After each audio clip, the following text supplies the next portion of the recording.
Most people don't have a studio, or even a dedicated place in their home or office to devote to video production. So in this video, I want to give you some practical advice on how to use the space that you have to get the most professional look possible. Let's go.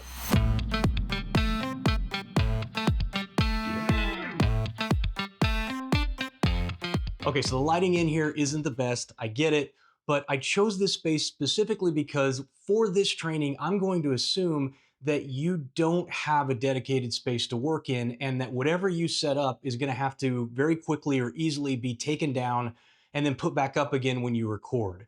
And so this is actually where my wife works every single day. This is her home office in the basement. It's very echoey in here, which is something that we'll talk about in just a minute. But I wanted to give you a sense of the proportions of this room. So the room is maybe 6 feet wide, probably 7 feet wide, and it's maybe 10 or 12 feet from the edge of the carpet to the wall. And so pretty much like a standard bedroom is what you'd have here. Now I have my camera set back a little bit. The full length of this room is probably 15 feet, but we're only going to be using the section basically right here. So it gives you an idea. Even if it's a small space, you can use it really effectively. So the first thing that we want to consider in any room that we choose is echo. Echo is a very hard thing to remove in post-production. Now, I have two different microphones on this camera. I have a lapel mic that I'm running and I'm recording into, which is going to eliminate a lot of that echo. And then I also have a boom mic set up on the camera, which is going to sound awful being this far away from it. But I have that as kind of backup audio just in case. And for the close-up shot, it may sound a little bit better than the lapel mic. So I've just got a couple of different microphones set up. But the next thing that we want to consider is where do we want to shoot our video? Background is really important, and I'll show you what I mean by choosing a couple of different places. We've got the chair here, we've got this nice leather chair, which might make a kind of a cool backdrop. We've got the back wall that my wife will actually shoot into when she's doing video calls for her business. And then we have this long shot that we've got right here. And I want to show you what the different shots look like if we move around. And again, I'm assuming that you're not going to be moving furniture around every single time that you want to record. So we just want to find the best angles possible. So let's get into that. So this may actually be the least attractive shot that we've got in the room. It's still not bad. We've got a little plant here in the background that provides a little bit of color and a little bit of separation. We've got some pictures hanging on the wall. But notice how close I am to the wall. I can basically almost turn around and touch the wall. And what this does is it makes us feel like we're in a really small room. Now, in some cases with the shots that we film or the story we're trying to tell, that may be what we're trying to convey to the viewer. But what we want here is we want the image to feel as pleasing as possible and for people to get a bit of the scope of the room that we're in. And by shooting really close to a back wall, you eliminate that. So one of the ways that we can do that is just backing the camera up. So if I just take the camera here, we back it up a little bit, we set it back down, that's a little better shot. Okay, we still see the background, but now there's a little bit more behind us. The lighting still isn't that great, but overall, this is an improvement from the previous shot. Now, let's take a look in the chair and we'll see about that. All right, so here I am in the chair, and although this is a really nice leather chair from Restoration Hardware, and you can't really tell that on the camera, and again, we've got even a little less attractive background in this space. We've got the staircase behind us. I don't know what this is back here. I could turn on a little accent light and maybe play with the lighting a little bit to give me a little more ambiance in the room, something like this maybe. But still, overall, this image just isn't all that appealing. There's not enough happening to give us a feel of where the room is and kind of the depth and breadth of where we're shooting. And this is one of the biggest mistakes that I see people make when they're shooting video is that they are not cognizant of the background. They're not being aware of what they're shooting into and what's behind you. In the military, one of the shooting rules that we learn for marksmanship is be aware of your target and consider your background. So again, the target is going to be the subject in most cases. It's going to be us, a person, or a plant, or a skyline, or whatever it is you're trying to capture. But the first thing you need to be aware of is the subject. Where is the subject placed? Is the subject in focus? Is the idea or the person, the thing that we're trying to capture, is that clear and present in the image. The very next thing is everything that is around us. Okay, so I'm going to move the camera back to what I think is the best location in this room to shoot from, and you'll see what I'm talking about.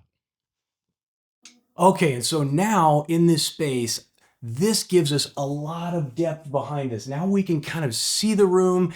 It gives us a sense of what's inside the room. The depth behind us makes it feel more open and relaxed. And all we did was just change the location that we were shooting in. And so that's one of the biggest things that you should focus on early on is what does the room look like and where can I get the best shot, the best set and setting, which is what we refer to this as. What's the best set and setting that I can create from the space that I have?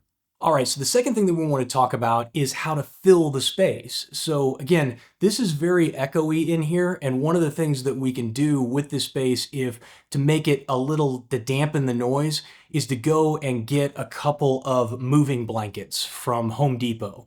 They're the same quality, basically the same build that you would get professional sound dampening blankets at like a quarter of the price. I had a couple of them that were in my garage, and so I just threw those up. I'm not sure how much it will change because I'm working off a lapel mic, how much it will change the sound in this room, but I'm going to throw a couple of them on the banister behind me, and we'll see if that changes the room noise at all.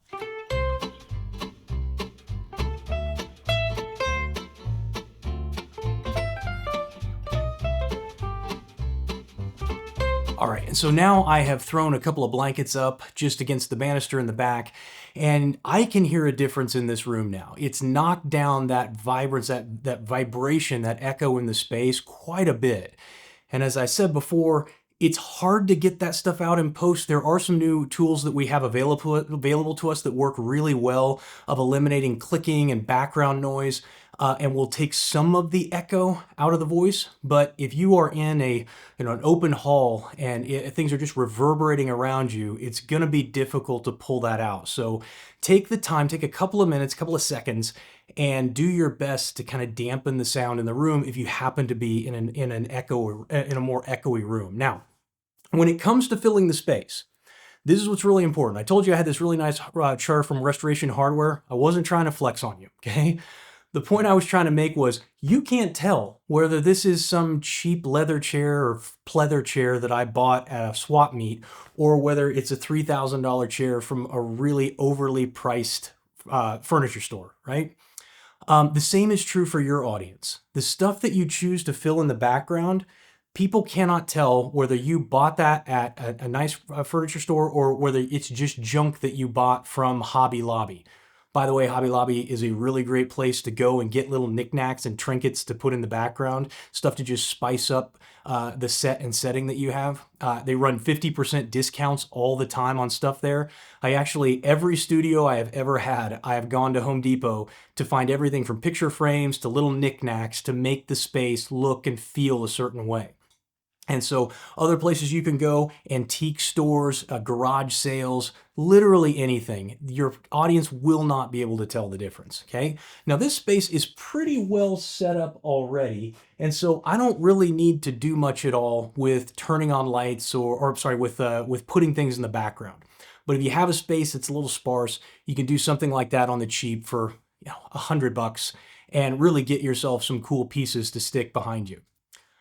Now, the next thing that we want to focus on here is lighting. I have this big sliding glass window coming in over here on my left, and you can see how my face is I've got a high exposure here and very low exposure in the back. What we want to do, the novice way of doing this would be to light the subject, to take a light and to shine it right on top of me. But that is going to provide, again, a really harsh light. And so rather than do that, I've brought in one single light. And what I'm going to do is instead of lighting me, the subject, I'm just going to come over here and I'm going to point this light kind of up at the ceiling. And I'm going to give it a little bit of intensity. And then I'll just sit down and check it again and again until I get the right balance between the outside light and the inside light. Okay, and I think that looks pretty good. I mean, we may be just a little bit harsher on the outside, but and casting a little bit sharper, stronger image or and light from the outside. But it's a nice. I get a nice even fall off from the outside here to the inside. And if I keep looking over here, it's because that's where my monitor is, and I just want to make sure that everything looks good. Now, once we have done this, we can take it one step further. And this is another area where I think that a lot of coaches, consultants, business owners who are trying to build a good looking image for their videos fall short. Is in the background, we can add some accent lighting and other things to make the kind of background pop and give it a look and feel that we're going for. Now, you'll see on YouTube a lot, people will take this to an extreme and they'll have neon and purple and orange lights. I'm guessing if you're a business owner, that's not what you're attempting to do. So I want to just throw on a couple of lights and show you how we can improve the background. Because again, we've lit for the room, not for the subject. We've lit the room here, but the background here is still very dark and doesn't have a lot of contrast. It's not very interesting. And so let me turn on a couple of background lights and just show you what I'm talking about.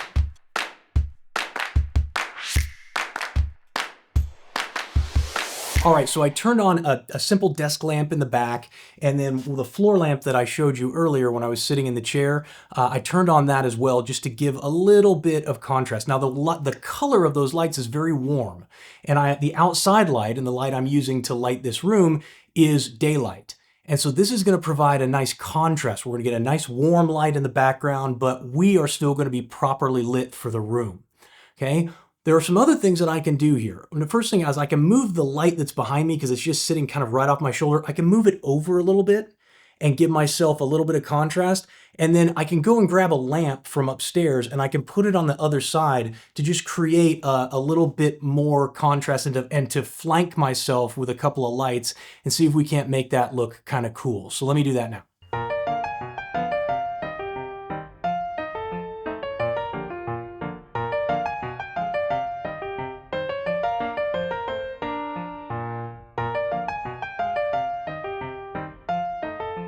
All right, and you can see what a difference that makes. Just taking those two lights, putting them a little, I could probably offset this one just a little bit more to my right in order to make it a little more balanced, but you get the idea. Is that from the beginning, when we first came in and I sat down to talk to you before we did anything to where we are now, we've really changed the overall look of this room. And we can go even one step further, do a little bit of color grading, increase the saturation, bring the blacks down or whatever in order to try and make this thing, this room look as interesting and as appealing and most importantly, as professional as possible. And keep in mind, all I did was bring one light in from upstairs and have one light that's lighting the room here and one camera. That's it. Everything can easily be picked up and moved out of here. I can have this back to my wife fully functional just as it was when I came in here in less than 10 minutes. And that's what we're looking for. If you have a place that you already have designated, then you can still use these same tools and tips.